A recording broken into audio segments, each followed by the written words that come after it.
This is more sinister. They are coming here.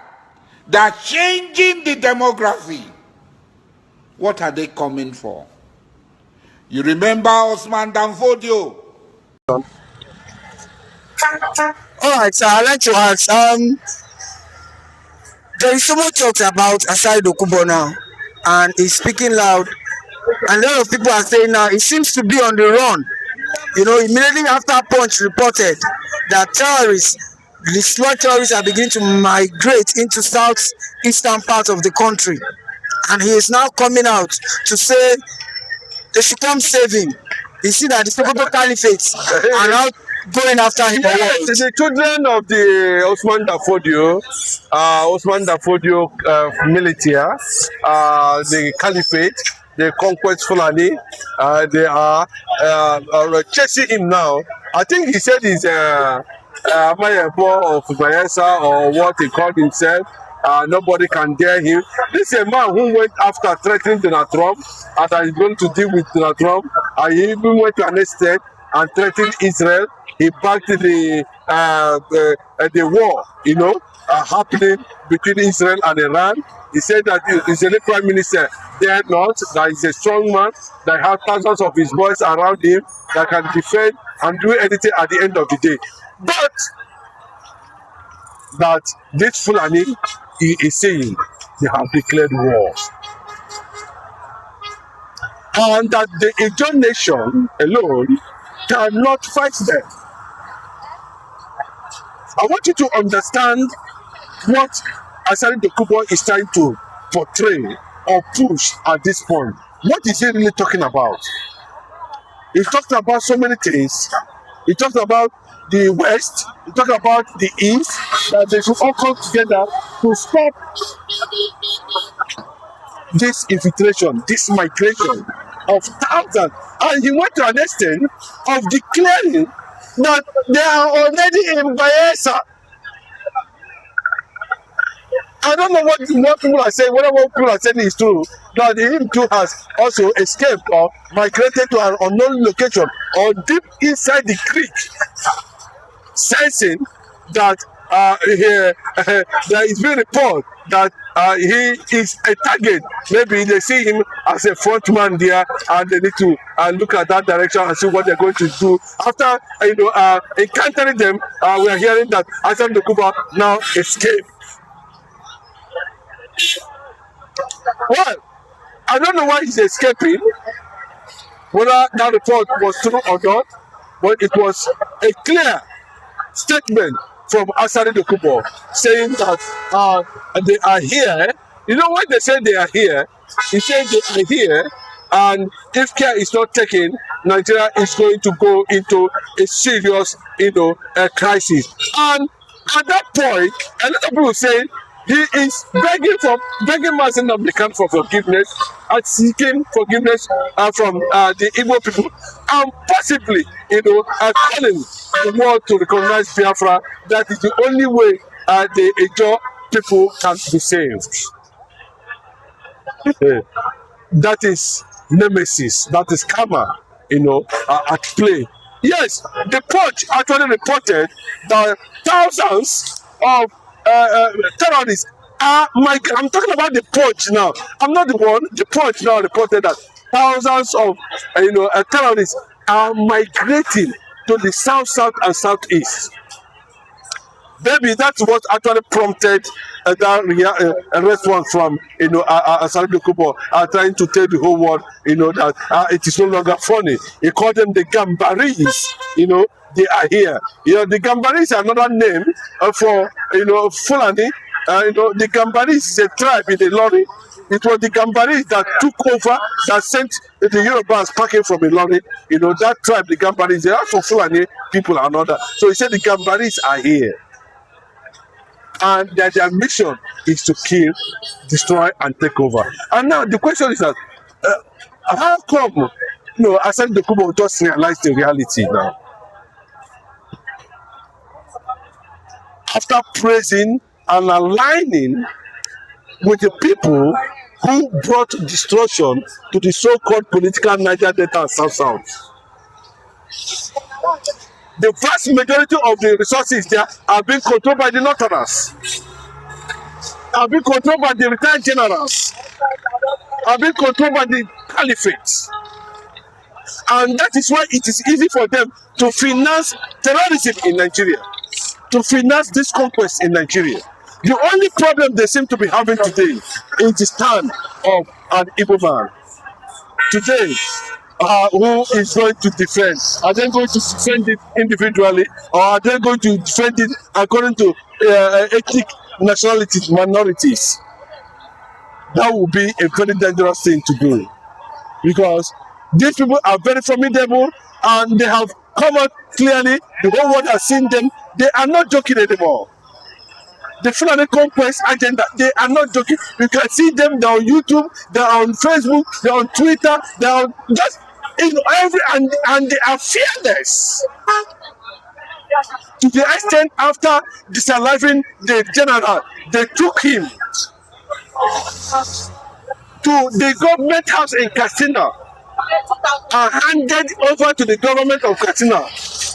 And the government of Katsina, we are looking at this armed Fulani military, and they could not be able to order military to go after them. But they are painting the narrative of what is going to come. You can see thousands of children in the bush. You can see thousands of kidnapped victims. What the horror they go through. These are still fear. So that the day they will enact Sharia and Islamic law in Nigeria, everybody will go on their knees and on their head on the ground. That is how it's been done in other countries that fell under Islamic conquest today. So Asari Dokubo should be ready for them. When they come in president, there's no need of running. They have declared they will get you. You dare not go against the caliphate. That's what they're telling you. You dare not stand against them. You dare not make utterances against them. Remember what they are doing at this point in time. They are warning Nigerians that nothing will ever happen. And the government has seemed to have admitted them. They call them brothers, they call them sisters, we will give them red carpet, they will be defended. Even the president said they are welcome. If it's supposed to be like that, Bola Ahmed Tinubu is welcoming them, asking them to come, giving them space, those who have destroyed their lives, thousands of lives. Of course, he knows they are not the target. Bola Ahmed knows who these people are actually targeting. The region they are actually targeting. Under his watch, I can never forget, for the first time in the history of Nigeria, over 800 Fulani military they are intercepted in Imo State.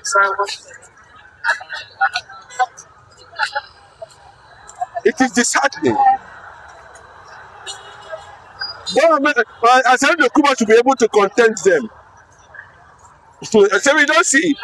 You go see 99. But a lot of people are now saying these financiers of these terrorists, that are taking those resources from the Niger Delta region, where Asari Dokubo also have been trying to talk somehow in their favor before. Why can't the president block all of their finances and those things so that they cannot finance those terror anymore? That is the problem. That is the problem. Can Bola Ahmed do it? Jonathan almost came close, but they removed him. Who is going to disarm the entire whole Sultan of Sokoto that have 21 to 22 oil wells? Who? You can see the rot in the NNPC. 210 trillion missing. Where does those money go? That money goes into the hands of these northern retired generals, and they are using it to finance the general they kill. They have extracted information. They know the next target. They know what they are going to do at the end of the day. Then after doing that, did they also release the wife of the retired general? They are going to marry her off.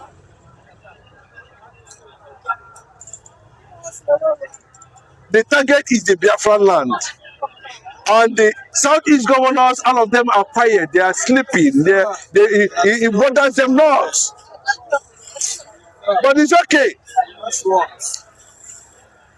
The day the sun will rise,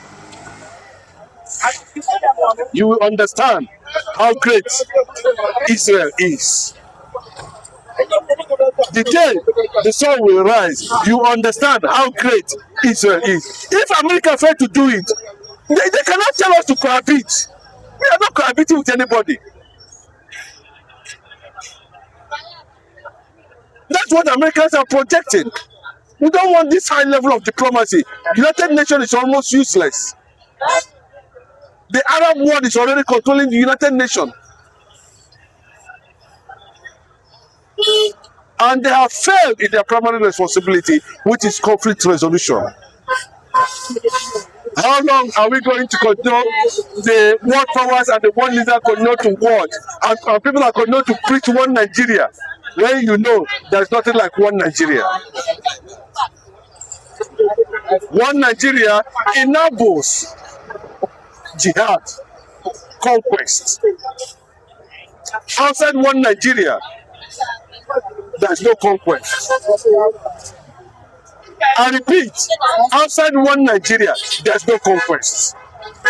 Break Nigeria today, you will notice there's no conquest and there's no killing. So if those things can actually stop killing in Nigeria, why wouldn't the world intervene and implement it? And that is where it becomes very suspicious on the motive and agenda of international communities, looking away where thousands of innocent civilians are being subjected to terror. This has been on over and over and over and over and over again. This is a systematic way of achieving it. And when they get to their point, the point of reality, they will announce it and nothing will happen. And even if Nigeria collapses into civil chaos, the world will look the other direction and pretend as if nothing is happening. That it is a sovereign thing, it's an internal thing, and they will solve it. No, it has gone beyond that. And that is why Mazi Nnamdi Kanu started on time to alert the whole world of what is going on in Nigeria. Because the United Nations is no longer relevant. But thank God for United States of America. I thank God for Israeli Prime Minister Benjamin Netanyahu. I thank God for Knesset Parliament. Thank God for Likud Party. Thank God for the re-election of ongoing re-election moves to re-elect Benjamin Netanyahu. If America failed to do it, Israel will recognize Biafra and America will not have any option. God bless you.